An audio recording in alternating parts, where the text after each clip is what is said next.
টানা বৃষ্টি ও উজানের ঢলে উত্তর পূর্বাঞ্চলে বাড়তে শুরু করেছে নদ নদীর পানি। সিলেটের জকিগঞ্জে কুশিয়ারা নদীর বাঁধ ভেঙে পুরো উপজেলা প্লাবিত হয়েছে। পানিবন্দী হয়ে পড়েছে 40 থেকে 50টি গ্রামের মানুষ। শেরপুরে বিভিন্ন নদ নদীর পানিও বাড়তে শুরু করেছে।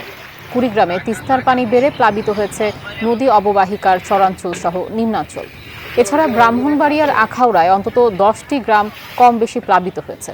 তবে আখাউড়া স্থলবন্দরের বাণিজ্যিক কার্যক্রম স্বাভাবিক রয়েছে বলে জানিয়েছে কর্তৃপক্ষ। এদিকে পাহাড় ধসের আশঙ্কায় রাঙামাটি ও বান্দরবনে স্থানীয় প্রশাসন থেকে জনসাধারণকে সতর্ক করা হয়েছে।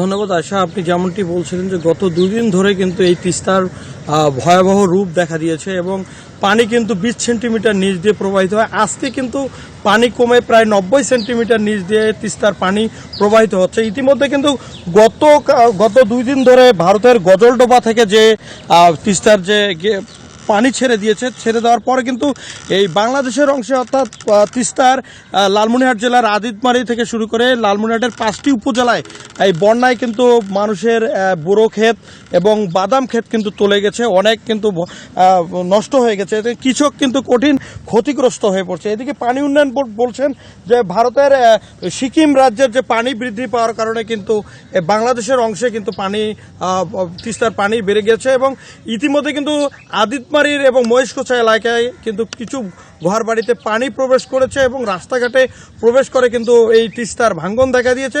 পাশাপাশি কিন্তু কৃষকরা অনেক ক্ষতিগ্রস্ত হয়েছে।